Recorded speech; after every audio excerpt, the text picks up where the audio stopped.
Hello everyone, good morning र हजुरहरूलाई फेरि पनि स्वागत छ मेरो नयाँ भिडियोमा। र यहाँ बुढा चाहिँ सुतिराख्नु भएको छ। म चाहिँ अब उठेको, मेरो चाहिँ उठेर अब बिहानको ड्युटी गर्नु छ, नुहाइधुवाइ गर्नुपर्छ, पूजा गर्नुपर्छ, त्यहाँबाट फेरि नास्ता पानी भनेर म चाहिँ उठिहालेँ जल्दी नै।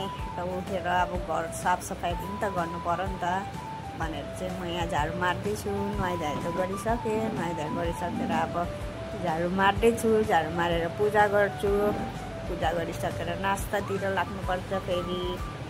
अन्त बुढा चाहिँ सुतिराख्नुभएको छ, म चाहिँ अब अलिअलि काम गर्छु, झाडु साडु म मार्छु, पोछा चाहिँ बुढाले मारिदिनुहुन्छ, मैले चाहिँ खालि झाडु मात्रै मार्छु।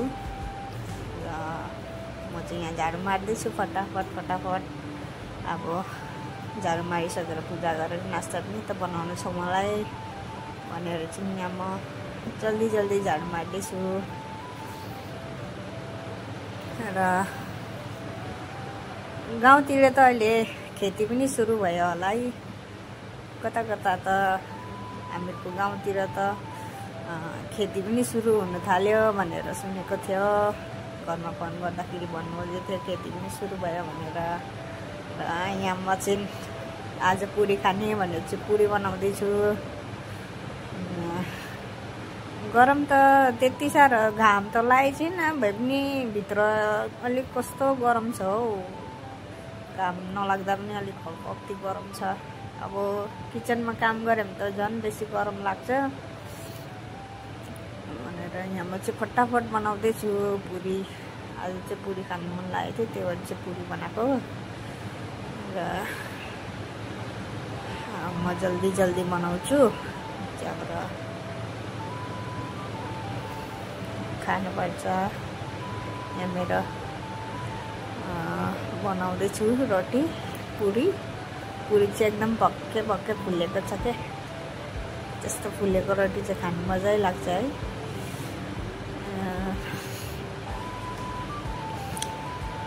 अन्त अब एक्लै छु, अब के गर्नु होइन, बनाउनै पर्छ। नास्ता त अब खानु पऱ्यो, बिहान मेरो दबाई पानी खानुपर्छ, त्यही भएर नास्ता त गर्नै पर्छ भनेर बिहानै अब नास्ता गर्छु, किनकि दबाईहरू खानु छ मेरो भनेर चाहिँ म यहाँ नास्ता बनाउँदैछु।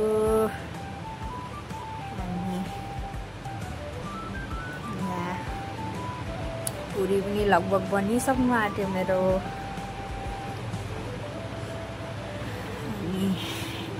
पुरी बनाइसकेर बुढालाई उठाउन जान्छु।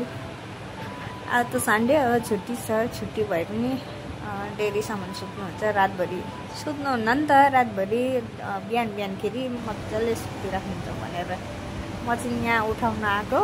अनि मैले भन्दै थिएँ मलाई त गरम बेसी भएर होला, टाउको दुख्दैछ किचनमा काम गरेर भनेको।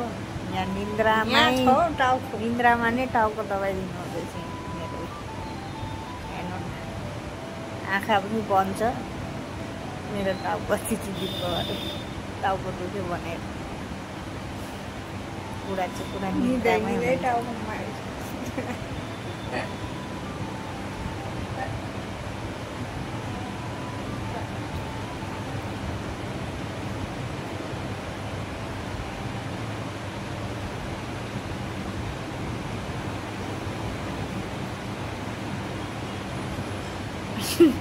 आँखा मसाज गरिदिनु भएको अरे मेरो।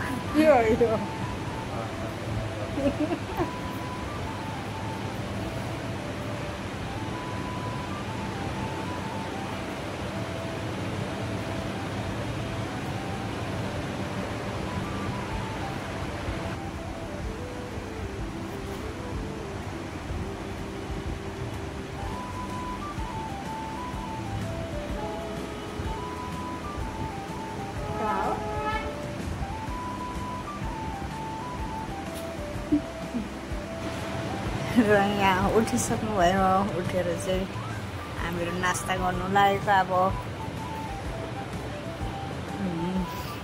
टिभी लगाउँदै नास्ता गर्दै छौँ हामीहरू दुईजना।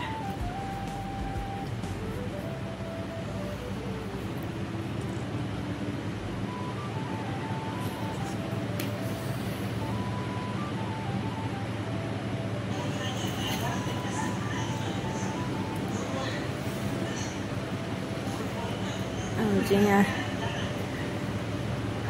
टिभी हेर्दै नास्ता गरेछु नि त। टिभीमा चाहिँ तारक मेहताका उल्टा चस्मा लगाएको छु अनि कस्तो कमेडी सिन छ नि त, त्यही हेर्दै हाँस्दै खाँदैछौँ नि त हामी बुढाबुढी। अन्त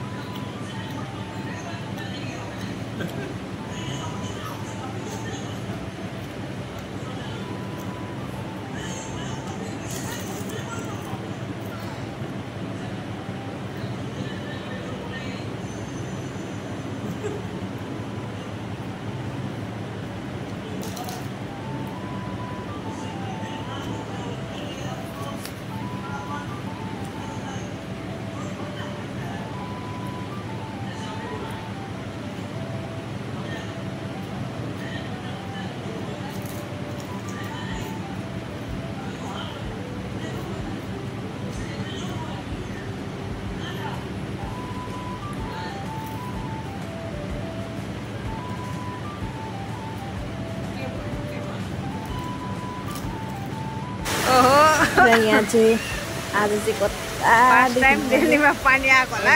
दिल्लीमा चाहिँ पानी आएछ है, ठुलै आयो। अनि यहाँ केटाकेटी खेलिरहेछ पानी आयो भनेर, पुरा छेकमा मान्छेहरू दिइरहेछ। अन्त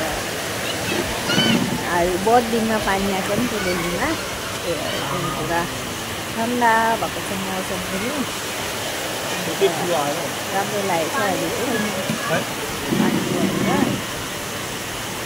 अनि चाहिँ बेलकुनीमा बसिरहेको छु, ठुलै आयो त पानी त, ठन्डा ठन्डा हावा खाँदै।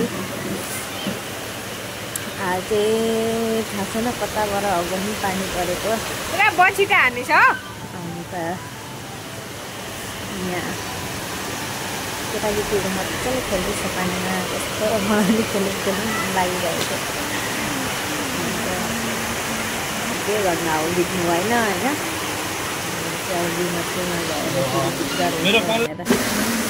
बुढाले जुन पुरा जुत्ता हिजो झिकाएर राख्नुभएको नि त, त्यही झुलानु रहेछ अहिले। ठुलो पानी आयो, पानी चाहिँ एकैछिन आयो, बेसी ढिलो त आएन, यस्तै 5-10 मिनट जस्तो आयो होला पानी, तर पनि ठुलै आएको थियो पानी चाहिँ। अहिले चाहिँ एकदम मौसम पनि राम्रो भयो, ठन्डा भयो पानी आएको त्यही। अनि बुढाले भन्नुभयो पकौडी खानुपर्छ होला, यस्तो ठन्डा ठन्डा मौसम छ भनेर चाहिँ यहाँ म चाहिँ पकौडी बनाउनु थालेको। बुढाले चाहिँ चिया बनाइसक्नुभयो, म चाहिँ यहाँ पकौडी बनाउँदैछु।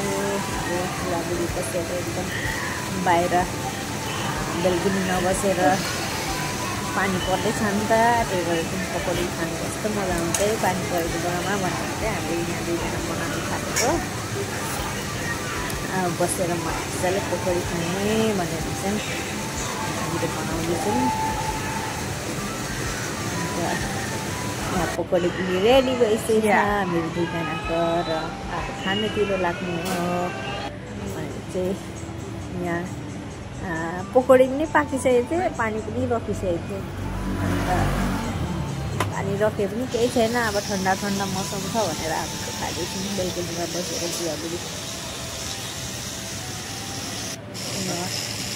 म चाहिँ भिडियो बनाउँदैछु, बुढाले सोच्नु हो फोटो मारेको होला भनेर, म चाहिँ भिडियो होइन भिडियो हो भनेर भने म चाहिँ पकौडी खाएको।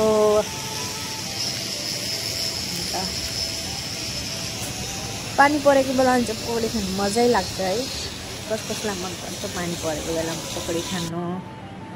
र यहाँ हामीहरू खाइपिई पनि भइसकेछ हामीको, र आजलाई यति नै। फेरि भेट्नेछु अर्को भिडियोमा, बाई।